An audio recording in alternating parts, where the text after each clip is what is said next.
No final desse vídeo, eu vou te revelar algo que pode mudar como você vê cada oração que já rezou na sua vida, inclusive as que você acha que não foram ouvidas, porque pode ser que elas tenham sido ouvidas de um jeito que você ainda não reconheceu.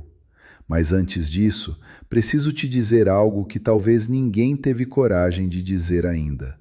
Você pode estar rezando com fé genuína, com devoção de décadas, e ainda assim carregando dentro da sua oração algo que cria distância entre você e Deus. Não por maldade, não por falta de amor, mas por um padrão que parece virtude e não é. Meu nome é Padre Jonas. Sou sacerdote há mais de 20 anos e atendo pessoas em direção espiritual há tempo suficiente para saber que esse assunto dói em quem mais reza. Não em quem reza pouco, em quem reza muito, em quem acorda antes do sol para rezar o terço, em quem não perde uma missa, em quem já fez novena, promessa, peregrinação e ainda carrega uma dúvida silenciosa que tem vergonha de confessar em voz alta. Sempre fui cuidadoso com esse tipo de assunto. Não gosto de misturar espiritualidade com sensacionalismo. O que vou compartilhar aqui não é opinião minha, é o que os maiores santos e teólogos da Igreja documentaram ao longo de séculos.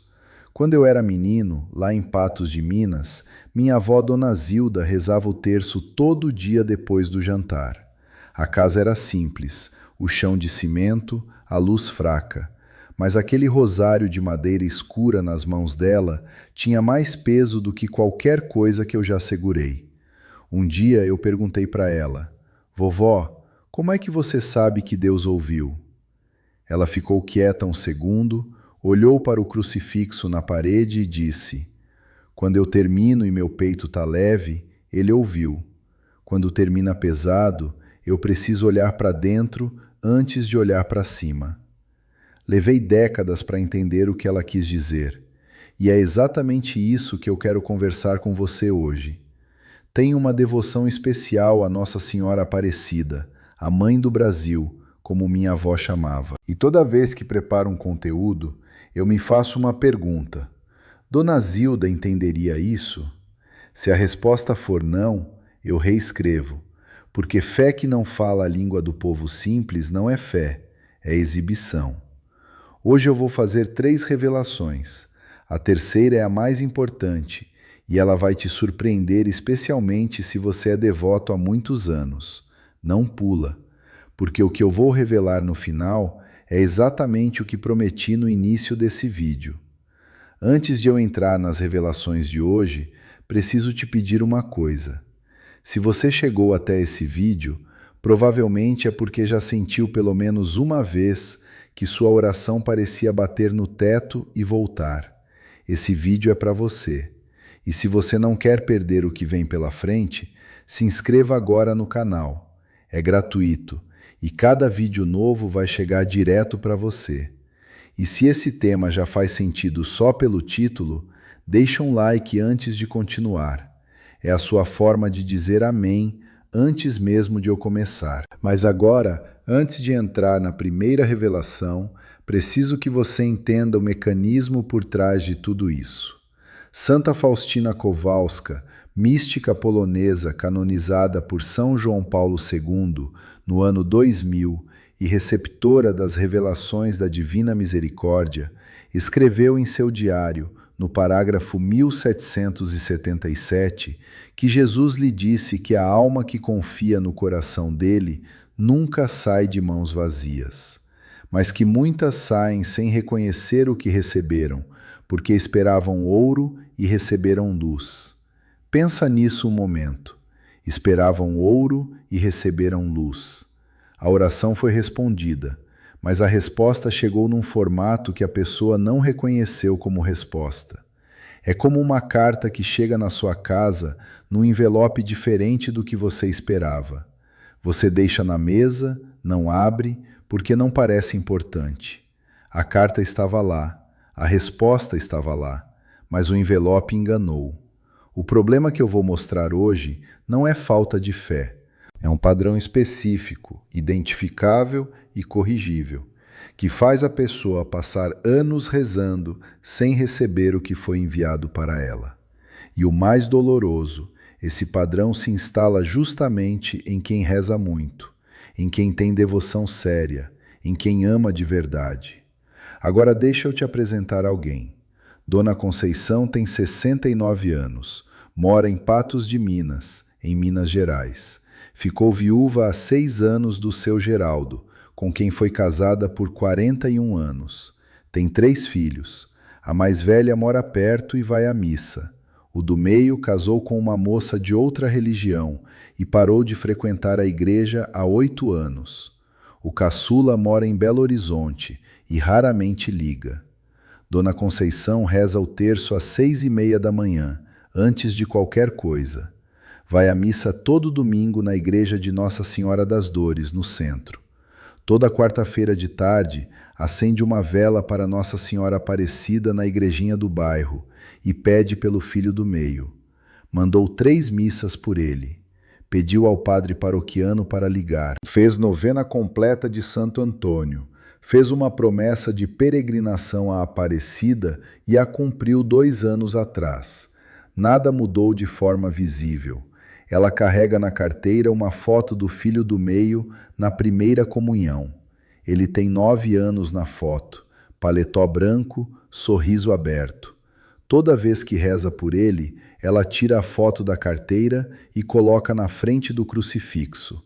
As bordas da foto estão amareladas e um pouco amassadas das tantas vezes que foi tirada e recolocada. Quando ela veio conversar comigo, disse uma coisa que ficou guardada aqui dentro. Disse assim: Padre, já faz tanto tempo que rezo por ele que às vezes eu mesma não sei mais se acredito ou se já é só costume. Eu precisava mostrar a ela, e agora preciso mostrar a você, o que estava acontecendo por baixo de tudo isso. Primeira revelação. Eu chamo isso de a oração com prazo. Existe um padrão sutil que muitos devotos desenvolvem sem perceber. Eles rezam com fé genuína, mas com um prazo embutido. Senhor, se até o fim do mês meu filho não voltar, eu não sei mais o que fazer. Esse pensamento não é dito em voz alta, ele fica embaixo, mas ele está lá. Espiritualmente, esse padrão transforma a oração num contrato com cláusula de rescisão. O problema não é a urgência. O problema é que a mente começa a monitorar o prazo. E quando o prazo passa sem resposta, instala-se uma microdescrença que vai se acumulando oração após oração. É como tentar encher um balde com um furo embaixo. A água entra, mas algo drena pelo fundo. A fé declarada na superfície coexiste com uma descrença silenciosa que foi construída por dezenas de prazos não cumpridos.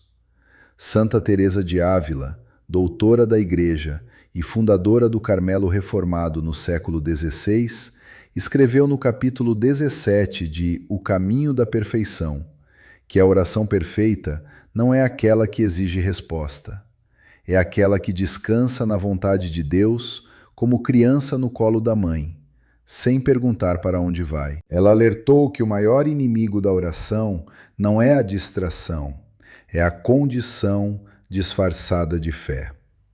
Você vai pensar, mas Jesus disse, pedi e recebereis. Então por que não posso insistir com urgência? E eu entendo esse pensamento. Mas Jesus disse, pedi, não exigi com prazo. A persistência que ele elogiou na viúva do Evangelho não era ansiedade, era confiança inabalável, sem cláusula de rescisão. Há uma diferença enorme entre voltar toda manhã com fé renovada e voltar toda manhã verificando se o pedido foi atendido. O que fazer? Hoje, antes de começar sua oração ou terço, diga em voz alta, não em pensamento, em voz alta, esta frase: Senhor, entrego esse pedido sem prazo e sem condição. Confio no seu tempo, não no meu. Diga isso mesmo que não sinta. Diga especialmente se não sentir. Durante toda a oração, sempre que a mente trouxer a imagem do problema, não afaste. Entregue ativamente, como quem abre a mão e solta algo que estava segurando com força. Quando você faz isso, a oração deixa de ser monitoramento e volta a ser comunhão. Agora chegamos ao quarto pecado, o mais comum, e o que eu vi em Dona Conceição, segundo a revelação. Eu chamo isso de o pecado da mágoa rezada. Esse é o mais difícil de reconhecer, porque se esconde atrás de uma virtude real. A pessoa acha que perdoou. Ela parou de falar mal. Ela não sente mais raiva ativa.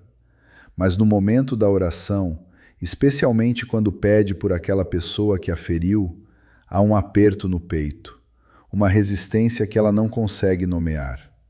Espiritualmente, o mecanismo é este. A oração é um ato de abertura, e a mágoa não resolvida é uma porta fechada por dentro. Você pode rezar com toda a intenção certa, mas se há uma câmara do coração trancada, a oração circula ali e não sobe. É como tentar ligar um ventilador com um fio cortado no meio.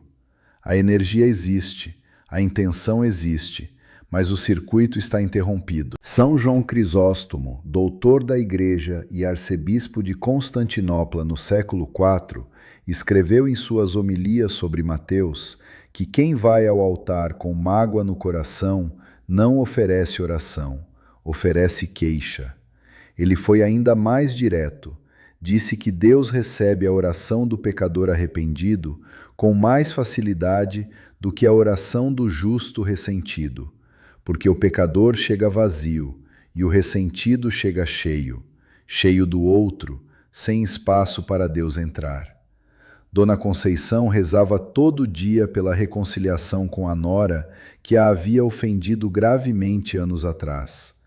Ela dizia que tinha perdoado, mas toda vez que rezava pela nora, ela também, quase automaticamente, relembrava a ofensa. Ela não estava rezando pela nora, estava rezando sobre a nora, com a ferida como pano de fundo. A oração carregava o peso da mágoa como lastro. Você vai pensar, mas eu já disse que perdoei, até rezei uma oração de perdão, por que ainda aparece esse peso? E eu entendo esse pensamento, mas perdão não é um evento, é um processo. Você pode ter dado o primeiro passo genuíno do perdão e ainda estar no meio do caminho. Deus não exige que você chegue ao fim antes de rezar. Ele trabalha dentro do processo. O que fazer? Antes da sua próxima oração de intercessão, faça este exame de 60 segundos. Feche os olhos, pronuncie o nome da pessoa por quem vai rezar e observe o que aparece no peito. Se vier aperto, peso ou a memória automática de uma ofensa, esse é o sinal. Não force o perdão. Em vez disso, diga: Senhor, eu não consigo perdoar com as minhas forças. Perdoa por mim. Empresta o teu coração para que eu possa rezar com ele, não com o meu. Isso não é fraqueza, é a oração mais honesta que existe. Quando você faz isso, a oração deixa de carregar o peso da ferida e começa a carregar a misericórdia de Deus sobre ela. Há algo bonito aqui que preciso dizer antes de continuar. São Paulo escreveu na carta aos Romanos que o próprio Espírito intercede por nós com gemidos inefáveis. Isso significa que quando você não sabe como rezar, quando a dor é grande demais para virar palavras, o próprio Espírito de Deus reza dentro de você. Nenhuma oração sincera é desperdiçada, nem as que saíram tortas. 3 semanas depois de aplicar essa instrução, Dona Conceição me contou que pela primeira vez em anos conseguiu rezar pelo filho sem sentir o aperto no peito. Não houve mudança externa imediata, mas ela mudou. Parou de carregar a oração como peso e começou a carregá-la como entrega. 6 semanas depois, o filho ligou no domingo, sem motivo específico, e eles conversaram por 40 minutos. Ela não sabe se foi por causa da oração, mas sabe que algo mudou nela, e disse: Eu acho que eu estava rezando preso, agora eu rezo solto. Agora chegamos ao que eu prometi no início, terceira revelação. E essa vai surpreender especialmente quem é devoto há décadas. Eu chamo isso de a devoção que afasta. Antes de entrar no mecanismo, preciso te perguntar algo. Você reconhece algum desses 5 sinais na sua vida? Primeiro sinal: você reza todos os dias, mas raramente termina a oração com a sensação de que encontrou alguém. É mais como ter cumprido uma tarefa. Segundo sinal: quando algo grave acontece, seu primeiro impulso é começar a rezar mais. Aumentar a quantidade de orações como quem aumenta a dose de um remédio. Não ficar em silêncio diante de Deus.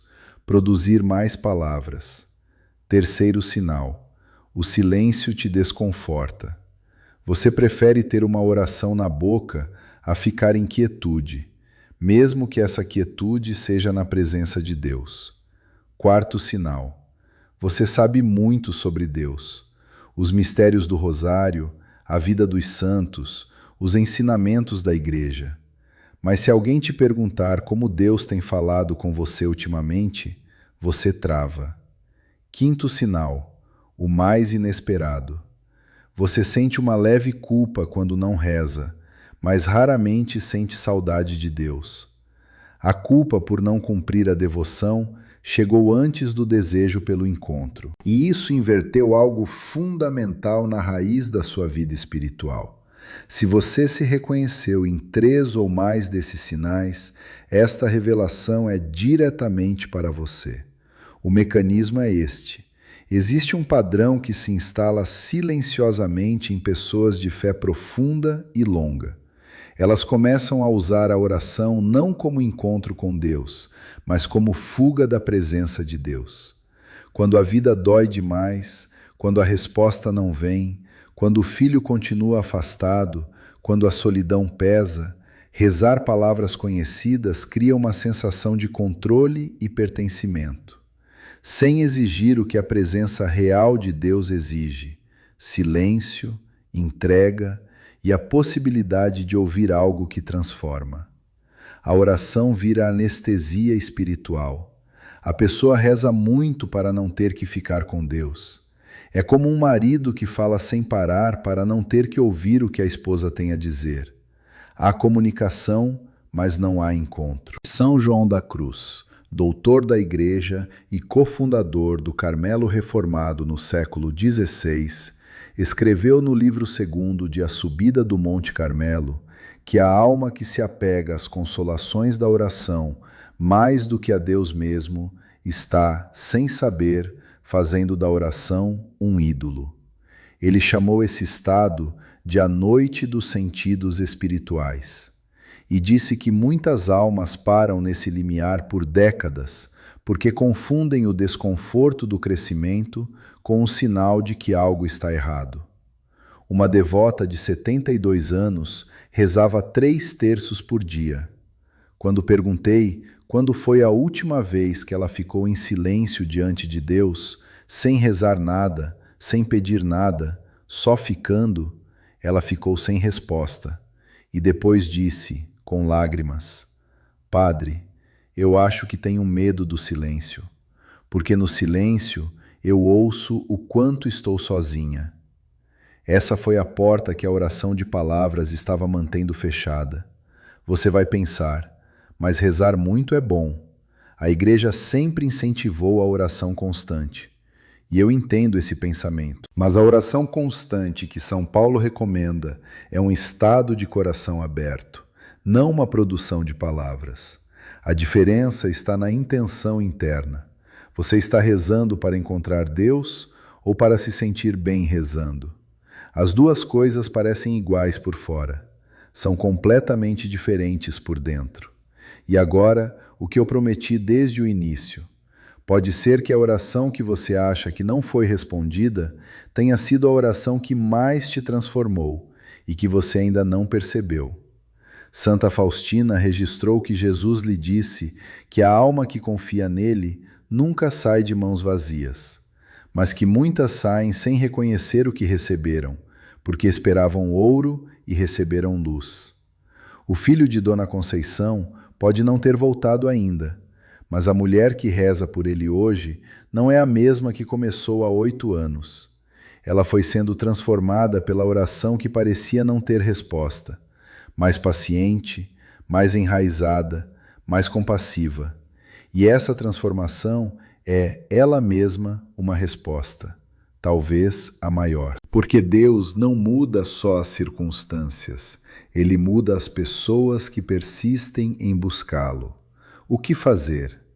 3 vezes nessa semana, após rezar seu terço ou sua oração habitual, adicione 5 minutos de silêncio completo.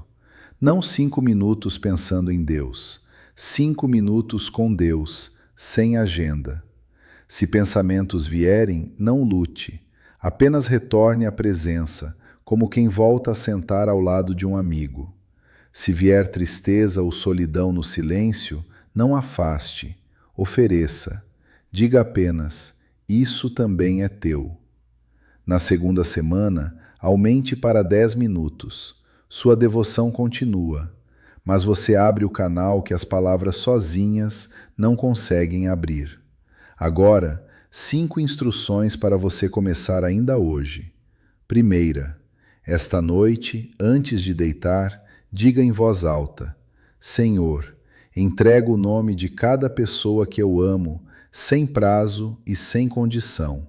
Confio no seu tempo. Quando você faz isso, você não está desistindo. Você está fazendo o que o amor de Deus faz o tempo todo. Segunda, antes de cada oração de intercessão, faça o exame de 60 segundos.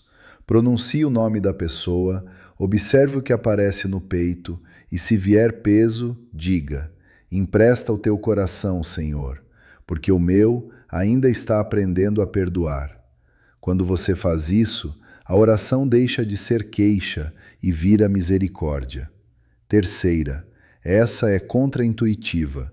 Quando você sentir que precisa rezar mais porque a situação piorou, pare. Fique em silêncio por 2 minutos antes de começar. Não como punição, como espaço. Deixe Deus ser o primeiro a falar. Quando você faz isso, você para de usar a oração como remédio e começa a usá-la como encontro. Quarta, pegue um objeto físico que represente a pessoa ou a situação que você mais carrega em oração. Pode ser uma foto, como Dona Conceição fazia. Coloque esse objeto na sua mão durante a oração e, ao terminar, coloque-o conscientemente no altar, na mesa, no pé do crucifixo e diga: eu entrego. Esse gesto físico comunica ao seu coração o que as palavras ainda não conseguiram dizer. Quando você faz isso, o corpo ajuda a alma a soltar. Quinta, a mais difícil e a mais transformadora. Uma vez por semana, reserve 15 minutos para uma oração sem pedido algum, sem intercessão, sem lista, sem intenção declarada, apenas presença. Sente-se, feche os olhos e diga uma única coisa: aqui estou. Faça a tua vontade. Depois fique quieto. Isso vai parecer estranho no começo. Vai parecer que você está desperdiçando tempo, mas é exatamente o oposto. Quando você faz isso, você não está pedindo a Deus que entre na sua história. Você está entrando na história dele. E agora, de volta a Dona Conceição. No 32º dia depois que ela começou a aplicar a instrução da segunda revelação, ela me ligou e disse: Padre, hoje eu rezei pelo meu filho e não lembrei da mágoa. Rezei por ele como quando ele era pequeno, como quando eu rezava olhando para a foto do paletó branco e só via o meu filho, não o problema. 6 semanas depois, ele ligou num domingo, sem motivo específico. Eles conversaram por 40 minutos. Ela não sabe se foi por causa da oração, mas sabe que algo mudou nela primeiro. E disse uma coisa que eu não vou esquecer. Eu acho que eu estava rezando preso, agora eu rezo solto. É isso. A oração não muda primeiro a situação, ela muda primeiro quem reza. E quando quem reza muda, tudo ao redor começa a ter espaço para mudar também. Antes de eu te dar a bênção final, deixa eu te fazer um convite. Se a história de Dona Conceição tocou você, se aquela foto amarelada na carteira te lembrou de alguém que você também carrega nas mãos enquanto reza, então você sabe que esse conteúdo não é entretenimento, é caminho. E eu tenho muito mais para compartilhar com você nessa jornada.